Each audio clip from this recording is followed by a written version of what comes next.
Mcknasty. I'm known as Mcknasty. I'm a drummer, a musician, a creative, a dad, a husband, a man. Fully. Yes. I don't necessarily call myself a music director. I call myself more of an arranger. I think that nowadays the thing called producer is kind of been tainted a little bit, because if you've got a laptop and you can make it work inside your room, then you're classed as a producer. I'm not knocking it, because I think it's a skill within itself. However, I just feel like I'm like the Quincy Jones type. I'm a musician and I know how to put all things together and make records or make a performance or an experience. So I call myself an arranger.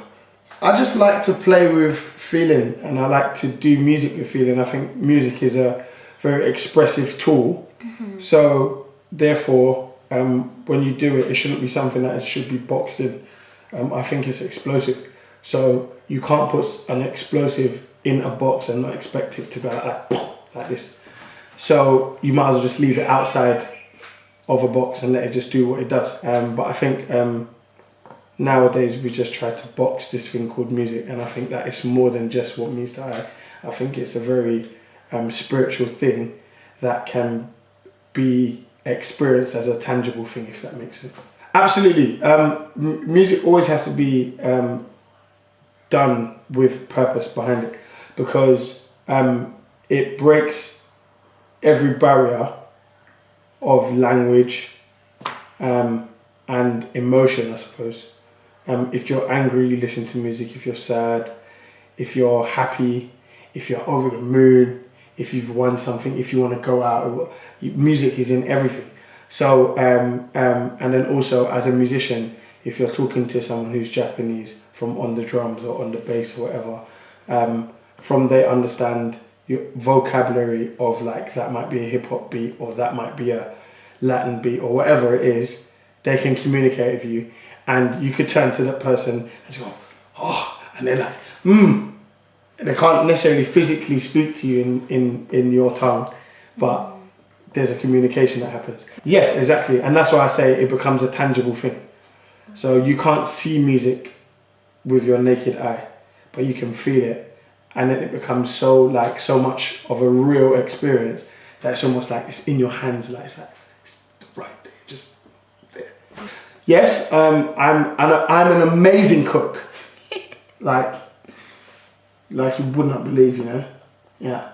No, all jokes aside, I love cooking. I think, my friend told me one time that he's been checking out some things online, yeah? He was saying that I'm like on the spectrum of autism and stuff. 1000%. I was like, I don't know what you're talking about. But as I've been reading it more, I've kind of like embraced it. And I think, okay, music is definitely like food, yeah? And if you spice it well enough, if you over spice it, it's not going to be very nice. But if you just put a little bit of this and a little bit of that, and just, oh, that's lovely. Oh, the salt feels like it's kind of like gone too much into the stew, so let me put a bit more salt in it. And that's the way you create, well, that's the way I create music. I think of it from a food perspective. I'm not really into having microwave food. I like to kind of get my hands into the meat and marinate all of the seasonings into it, and then, you know, and it sits there for a while, and it just kind of takes it, and then you put it in the oven and you can smell it, and it takes time. There's a process. It's not like just a 2-minute job where it's just in the microwave, it's done, great, let's just eat. I want to enjoy eating it as much as I enjoyed preparing it, if that makes sense. Absolutely. And I think that's the reason why I'm good at cooking, because of the way I see my music. So I think my music and my cooking have a very strong correlation. They correspond very well towards one another. But then also I love maths. So I feel like my maths and my drumming, and in the way that I see patterns. So for instance, there's this guy called Chris Daddy Dave, yeah? He's an amazing drummer. And I think there's a particular thing he's like especially good at, is doing these cross rhythms. And sometimes he will go so far with this cross rhythm that's almost like he's playing something totally different, but in his mind he's still on the same beat. So I would look at it like this, like let's say you saw one drum beat as a square, and the square gets smaller and smaller and smaller, and the smaller it gets here, the normal listener will hear it in a different way. Whereas for him, he can still kind of define that beat that's in the big square. Everyone can kind of like respond to, or yeah. So in maths, I think like that's the whole patterns thing. So in algebra or whatever it is, you find the pattern. I don't know if you remember, like when I was younger, you used to do like little boxes, and you do like 10 across, 10 down, right? And then you're able to find the 9 times table in there or whatever, and you'll notice that there's a pattern if you've done it in a different kind of colour.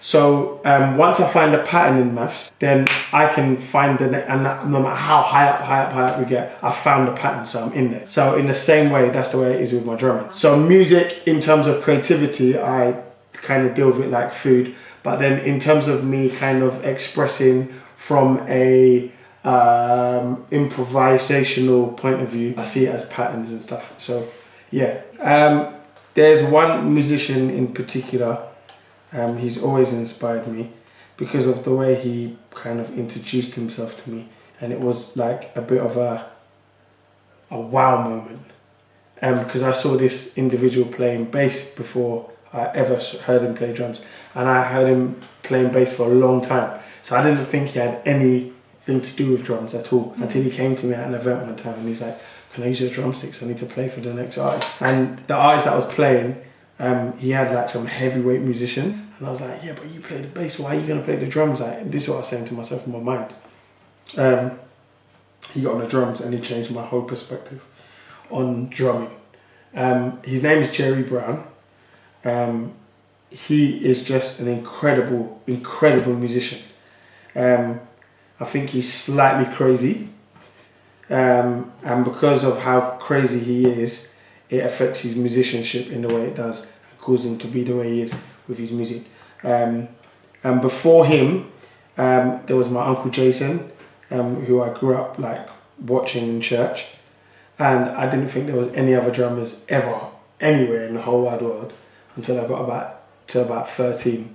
I met Jerry, I heard him play, and then he just started to introduce me to other drummers like Dennis Chambers and Vinny and Dave Weckl and all of these like amazing drummers.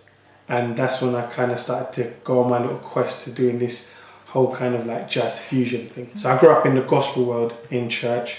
That's where I learned how to play. It's an amazing tool because it helps your ears, and you have to find it. And you don't have any choice but to kind of make it work no matter what's going on. So and then being able to fuse that with the whole jazz fusion thing, it causes my vocabulary to be very free and my expression to be very free, but also I'm listening to what's going on around me and being able to improvise and almost like uplift somebody who's doing maybe a solo, who's singing or whatever. My improvisation doesn't get in their way. So the mixture of the two worlds with the jazz fusion and the gospel way of playing, it's helped me become the musician I am. Well, I started my career in the pop world with Daniel Bedingfield, and then I played drums for his sister Natasha Bedingfield. My first major gig. I say it was my first major gig, but maybe it actually wasn't, because in the pop world, yes. But then in like, I also work in the kind of alternative scene. So there's this young man, his name is Keziah Jones, and I played on his album when I was 15, and the album's called Black Orpheus. And that happened in a really funny way. I kind of just left school, and and mum wanted me to kind of like go into higher education, and I was like, I'm done with school, I don't want to do any more education, I just want to play the drums. And I went to go work with him, and yeah, that was an amazing experience. It taught me a lot.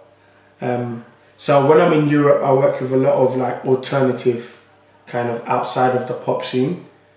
So Keziah Jones is a bit more kind of African funk kind of based. Whereas this other gentleman that I worked with called Patrice, he's kind of like more reggae and African kind of influence. His parents are from Sierra Leone, which is in Africa there, and then his mum is German. So he's got a mixture of like this kind of like African thing along with this European thing, but then he was very heavily inspired by Bob Marley. So some people think that he's one of Bob Marley's kids. So I've done quite a few things like that, but then on the pop scene, I suppose it helped me kind of like gravitate or work out my whole discipline in playing songs. Sometimes on the pop thing, it's about replicating somebody's record and not necessarily about your improv. Who do I want to work with? Most of the people I want to work with, they've died. Stevie's still alive. I'd love to work with Stevie. I'd love to work with, I wanted to work with Prince. I wanted to work with Michael Jackson, Whitney Houston, like all of the old folks. I did work with Amy. I worked with Amy Winehouse. And at the time when I was doing Daniel Bedingfield, she actually, when she first started, she wanted me and my friend Rick James, she wanted us to be in her band. And it was something that I couldn't do. I feel like I'm impacting people with my gift a bit. Sometimes I don't know, or maybe, I think I misunderstand what I'm actually doing for some of the younger generation of musicians. And because I still see myself as this young whippersnapper, I kind of forget that like there are a load of people watching me or looking at me and kind of going like, whoa, like, you're Josh, oh, you're Mcknasty, oh my goodness, da da da da. And sometimes it's a little overwhelming, and sometimes it's a little bit of an eye opener, like, yo, dude, like, these people like check for you, you know, what is it that you're doing? And when I like start to analyze myself, I'm not the most skilled in terms of like frills and like those are like chops and stuff. I'm not that kind of way, but I know that I have an energy that is quite infectious. And the reason why I say that, and not to blow my own trumpet, is because even when I watch myself, like let's say I'm on Instagram after I've put up a video of myself, I watch myself and I'm like, yo, that person looks like he's having lots of fun. And I smile quite a lot when I play because I'm really enjoying myself. Like, it's something that like, when I play my drums, I don't think about anything else. I'm just solely into what's happening in that moment right there. And it's sometimes the energy is so high that it's like, how is this even possible to have so much energy right now, but almost be in some kind of control over it all? Like, this is just wild. And that's why I feel like music's so spiritual, you know, going back to what I was saying before.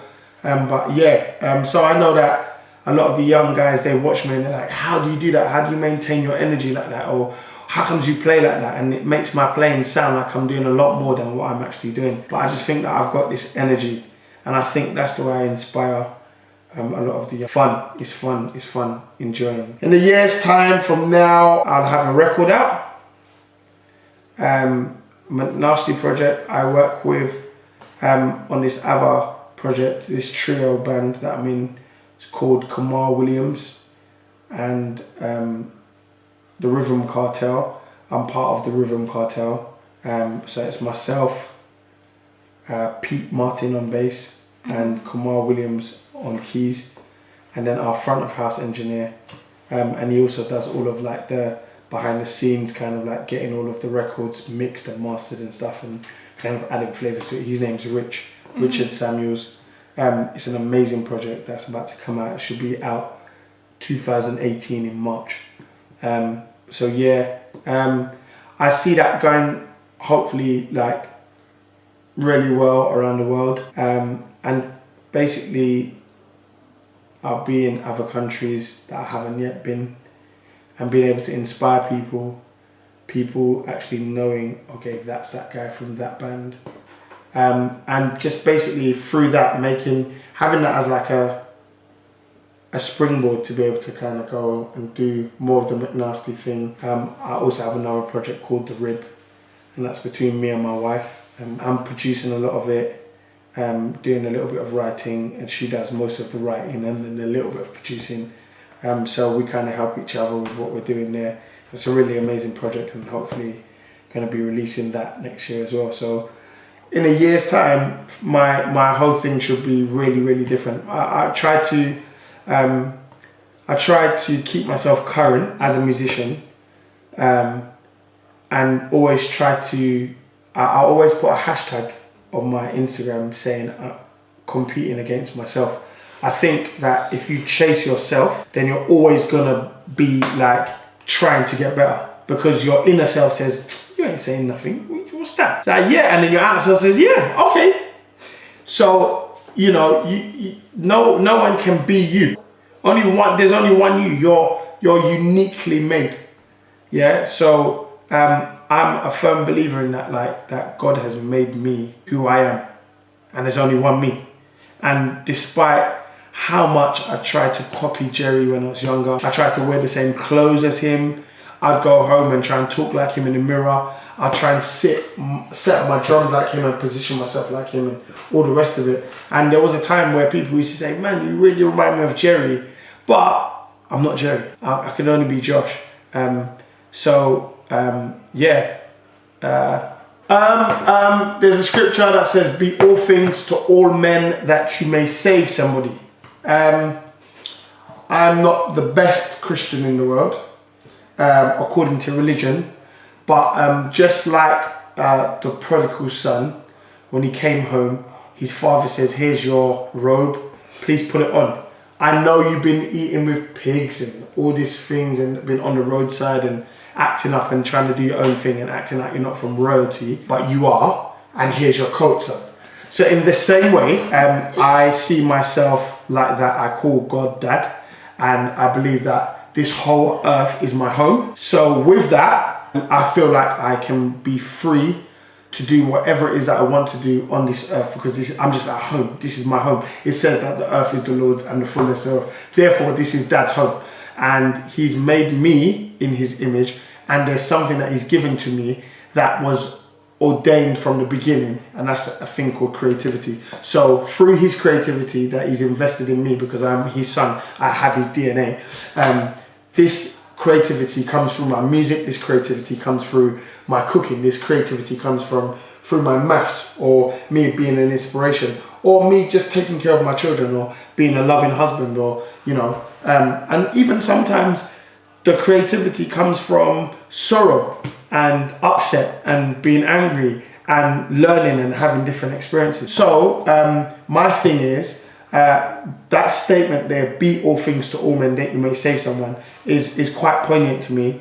And I feel that because maybe there's somebody, or there are people out there that don't necessarily know who they are, they don't know their purpose, that if they see me being who I'm supposed to be, following who Dad's made me to be, following my protocol as a royal king. I'm a king of a king, right? So me following suit and having royal etiquette will cause now somebody to look at me and say, well, one second, man, like, he doesn't always have good days. And that's going to inspire that person to now be the person that maybe I might save that one, because I'm trying to be all things of myself who is Dad to this person, that I may save him. Now, I can't save him like that because that's Dad's job. However, that I may be able to sow a seed, because some will sow seeds, some will water, but then Dad gives the increase, right? So yeah, that's I like to live my life by that sentiment there. That's my quote. I like that quote. Thank you for having me.